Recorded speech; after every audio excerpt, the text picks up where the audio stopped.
Hello my dear children, welcome to another video of our classroom. ഇന്ന് നമ്മൾ നോക്കാൻ പോകുന്ന ഗ്രാമർ ടോപ്പിക് ആണ്, which is affirmative sentence and negative sentence, right? Yeah. Affirmative and negative. Affirmative എന്ന് പറയുമ്പോൾ അത് positive ആണ്. This is positive sense, okay? And this one obviously you know which is negative sense. ഇനി basic ആയിട്ടുള്ള ഒരു വ്യത്യാസം, എങ്ങനെയാണ് നെഗറ്റീവ് സെൻസ് ഒരു സെന്റൻസിൽ കൊണ്ടുവരിക, എന്തെല്ലാം വേർഡ്സുകൾ ഉപയോഗിച്ചാലാണ് നമുക്ക് നെഗറ്റീവ് സെൻസ് ഒരു വേർഡ്സിൽ കൊണ്ടുവരാൻ പറ്റുക?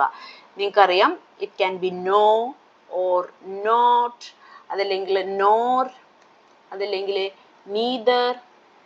ഇതെല്ലാം നമുക്ക് നെഗറ്റീവ് സെൻസ് കൊണ്ടുവരുന്ന വാക്കുകളാണ്. അപ്പൊ ഈ പറഞ്ഞ സംഭവങ്ങളെല്ലാം ഇതെല്ലാം ഉള്ള സെന്റൻസുകൾ എന്തായിരിക്കും? നെഗറ്റീവ് സെന്റൻസുകളായിരിക്കും. അതിൽ സംശയമില്ലല്ലോ, വെരി സിമ്പിൾ ആണല്ലേ. നെഗറ്റീവ് സെന്റൻസുകളായിരിക്കും.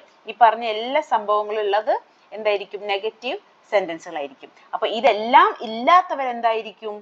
ഇതെല്ലാം ഇല്ലാത്തവര് പോസിറ്റീവ് ആയിരിക്കും. അപ്പൊ ഒരു സെന്റൻസ്, അത് ക്വസ്റ്റ്യൻ ആവാം, അതൊരു സ്റ്റേറ്റ്മെന്റ് ആകാം, ഏത് ടൈപ്പ് ഓഫ് സെന്റൻസ് ആയാലും അതില് നോ, നോട്ട്, നോർ, നീദർ ഇങ്ങനെ ഈ നെഗറ്റീവ് സെൻസുള്ള വാക്കുകൾ ഇല്ലെങ്കിൽ അതെന്തായിരിക്കും? അഫർമാറ്റീവ് സെന്റൻസ് ആയിരിക്കും, അതല്ലെങ്കിൽ positive ഫോമിലായിരിക്കും.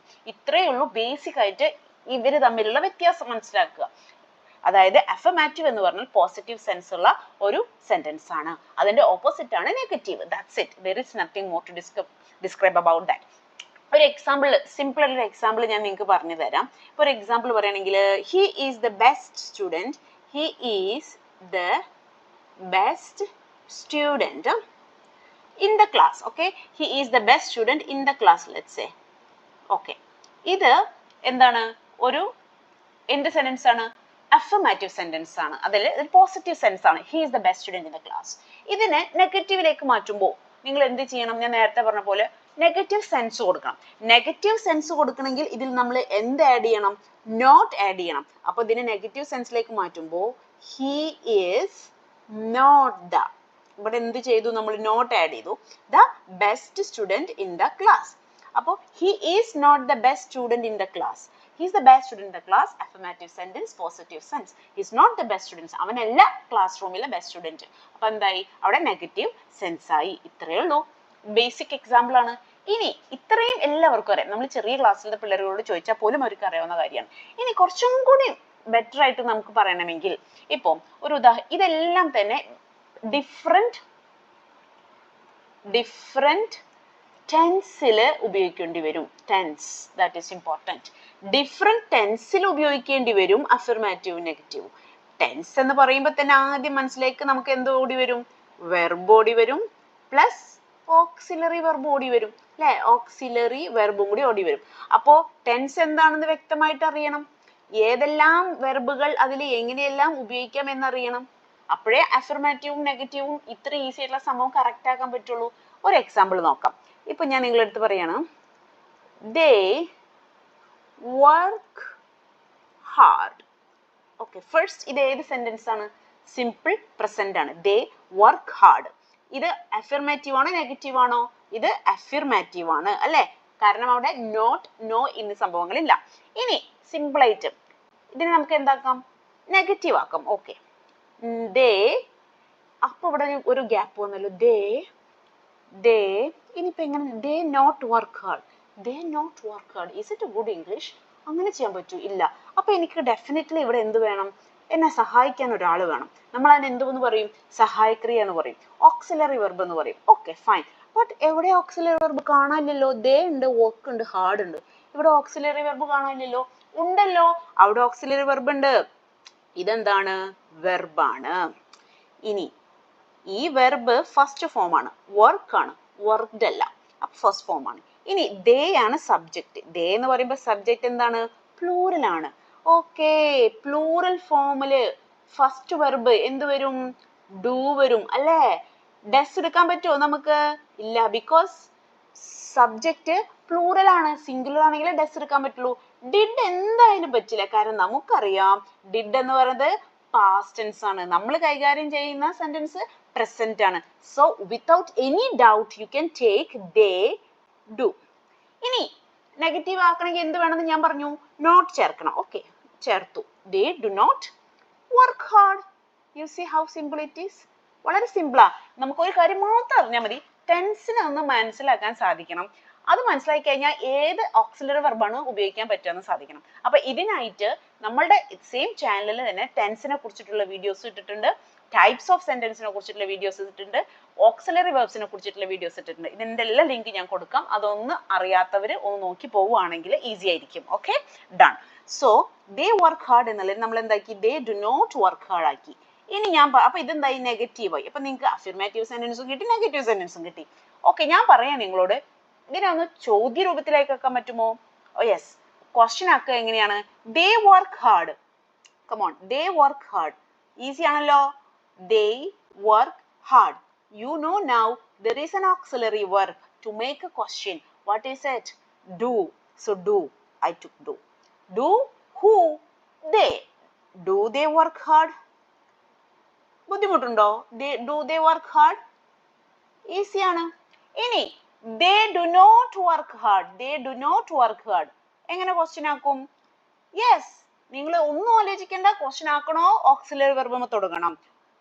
Do not. Do not ഉള്ളതിനെ നമ്മൾ ഒന്നും കൂടി വൃത്തിക്ക് എന്താക്കും, ഡോണ്ട് എന്നാക്കും അല്ലെ. ഡോണ്ട് ഹു, ആര്, they. Don't they work hard. See, question ആക്കി. അപ്പൊ ഇതിൽ നിന്ന് ഞാൻ എന്താ പറയാൻ ഉദ്ദേശിച്ചാല്, ഈ അഫർമാറ്റീവ് ആൻഡ് നെഗറ്റീവ് സെന്റൻസ് എന്ന് പറയുന്നത് ഒരു ടിപ്പിക്കൽ ഒരു സ്റ്റേറ്റ്മെന്റ് മാത്രമാവില്ല. ക്വസ്റ്റ്യൻ രൂപേണയും നമുക്ക് അഫർമാറ്റീവ് ആൻഡ് നെഗറ്റീവ് ഗ്രാമർ ക്വസ്റ്റ്യൻസ് വരാം. അഫർമാറ്റീവ് ഫോമിലുള്ള ക്വസ്റ്റ്യൻസ് ഉണ്ടാക്കാൻ പറയാം, നെഗറ്റീവ് ഫോമിലുള്ള ക്വസ്റ്റ്യൻസ് ഉണ്ടാക്കാൻ പറയാം. നെഗറ്റീവ് ഫോമിലുള്ള ക്വസ്റ്റ്യനെ നിങ്ങളോട് അഫിർമാറ്റീവിലേക്ക് മാറ്റാൻ പറയാം, അത് ക്വസ്റ്റ്യൻ ആക്കാൻ പറയാം, അല്ലെങ്കിൽ സെന്റൻസ് ആക്കാൻ പറയാം. It's like A game. നിങ്ങളൊരു ഗെയിം കളിക്കണ പോലെയാണ്. കുറച്ച് എക്സാമ്പിൾസ് എടുക്കുക, ഇതുപോലെ മാറി മാറി ചെയ്യുക. ഇനിയിപ്പോ നിങ്ങൾ ബേസിക് ആയിട്ട് ഇങ്ങനത്തെ ഒരു കാര്യം ചെയ്യുമ്പോൾ നിങ്ങൾ അറിഞ്ഞിരിക്കേണ്ടത് ടെൻസ് അറിഞ്ഞിരിക്കണം. ഞാൻ നേരത്തെ പറഞ്ഞ പോലെ ടെൻസ് എങ്ങനെ കൈകാര്യം ചെയ്യാന്ന് അറിയണം, ക്വസ്റ്റ്യൻ വേർഡ് എങ്ങനെ വെക്കുക എന്ന് അറിയണം, ഓക്സിലറി വെർബ് വെച്ചിട്ട് എങ്ങനെ ക്വസ്റ്റ്യൻ ഉണ്ടാക്കാന്ന് അറിയണം. ഈ പറഞ്ഞ കാര്യങ്ങളൊക്കെ അറിയണം. അതിനെ ഈ പറഞ്ഞ പോലെ കുറച്ച് വീഡിയോസ് താഴെ കൊടുക്കാം, അതൊക്കെ കാണുക. ഓക്കെ, അപ്പൊ അത് നിങ്ങൾക്ക് മനസ്സിലാവും. ഇപ്പോ ഒരു ഉദാഹരണം, ദേ വർക്ക്ഡ് ഹാർഡ് എന്നാക്കി ഞാൻ. ദേ വർക്ക്ഡ് ഹാർഡ് അല്ലേ. ഓക്കെ, വർക്ക് ഹാർഡ് എന്നല്ല, വർക്ക്ഡ്. അപ്പൊ നിങ്ങൾക്ക് അറിയാം ഇവിടെ എന്താണ്, V2. അപ്പൊ എന്താ വരിക, ഡിഡ്. Very simple. അപ്പൊ ഞാൻ എന്ത് ചെയ്തു, they did not work hard എന്നാക്കി അല്ലെ. ഇത് ക്വസ്റ്റ്യൻ ആക്കുമ്പോ ഡിഡിന്റ് എന്താ വരിക, ഡിഡ് നോട്ട് നമുക്ക് ഡിഡിന്റ് എഴുതാലോ, കുഴപ്പമില്ലല്ലോ. they work hard. ഈസിയാ കുട്ടികളേത്. You see, ക്വസ്റ്റ്യൻ മാർക്ക് എടുക്കുക, അത്രേ ഉള്ളൂ. കൂടുതൽ എക്സാമ്പിൾസ് ചെയ്യുന്തോറും ഇത് ഈസി ആയിട്ട് വരും. അപ്പൊ ഞാൻ പറഞ്ഞ പോലെ ഒരു സെന്റൻസ് എടുക്കുക, അതിനുശേഷം അതിനെ നെഗറ്റീവ് ആക്കുക, അല്ലെങ്കിൽ നെഗറ്റീവ് സെന്റൻസ് എടുക്കുക, അതിനെ അഫർമേറ്റീവ് ആക്കുക. എന്നിട്ട് അതിനെ നേരെ ചോദ്യത്തിലേക്ക് കൊണ്ടുവരിക. രണ്ട് തരത്തിലുള്ള ചോദ്യം ഇടണം. അഫർമേറ്റീവ് ചോദ്യം ഇടണം, നെഗറ്റീവ് ചോദ്യം ഇടണം. ഇങ്ങനെ നിങ്ങൾ ഇട്ട് കഴിഞ്ഞാൽ അങ്ങനെ ഓരോന്നിനും പ്രസന്റിൽ കൊണ്ടുവരിക, ഫ്യൂച്ചറിൽ കൊണ്ടുവരിക, പാസ്റ്റിൽ കൊണ്ടുവരിക, എല്ലാ പാസ്റ്റ് പെർഫെക്റ്റില് പ്രസന്റ് പെർഫെക്റ്റിലൊക്കെ കൊണ്ടുവരണം. ഇപ്പം they will be working hard, ഒരു question, last example, they will be working hard അല്ലേ. ഇത് ഏത് ടെൻസാ പറഞ്ഞേ? Yes, future continuous. They will be working hard. ഇനി ഇതിനെ നെഗറ്റീവ് ആക്കുക എങ്ങനെ? They will be working hard എന്നുള്ളതിനെ they will not be working hard. Okay, very good. അങ്ങനെയെങ്കിൽ അതിനെ നമുക്ക് എങ്ങനെ ക്വസ്റ്റ്യൻ ആക്കാൻ പറ്റും? they will be working hard എന്നുള്ളതിനെ നിങ്ങൾക്ക് എങ്ങനെ ക്വസ്റ്റ്യൻ ആക്കാൻ പറ്റും? will auxiliary എടുത്തു, will സബ്ജക്റ്റ് എടുത്തു, will they, again നമുക്ക് be ഉണ്ട് ഇവിടെ, will they be what? working hard. Question ആയില്ലേ? ഇത് ഏത് ഫോമിലുള്ള ക്വസ്റ്റ്യനാ? അഫിർമാറ്റീവ്. Very good. ഓക്കെ, ഇനി നമ്മൾ ഇതിനെ നെഗറ്റീവ് ആക്കുമ്പോൾ എന്ത് വരും? ഒന്ന് കമന്റ് ചെയ്താൽ താഴെ എത്ര പേർക്ക് കറക്റ്റ് ചെയ്യാൻ പറ്റുമെന്ന് ഞാൻ നോക്കട്ടെ. ഓക്കെ, ഇനി ഇതിനെ മറ്റുള്ള ടെൻസ് ഫോമിൽ നിങ്ങൾ പ്രാക്ടീസ് ചെയ്യണം. അങ്ങനെ നിങ്ങൾക്ക് ബുദ്ധിമുട്ട് വരികയാണ്, പ്രാക്ടീസ് ചെയ്യുമ്പോൾ കൺഫ്യൂഷൻ ഉണ്ടെങ്കിൽ എനിക്ക് ടെക്സ്റ്റ് ചെയ്യുക. നമുക്ക് കുറച്ചും കൂടി ഡീറ്റെയിൽ ആയിട്ടുള്ള ഒരു വീഡിയോ ചെയ്യാം. Okay, so let me wind up here. It's A very short video. You must watch it and let me no your feedback. Thank you for watching. See you on next video. Bye bye.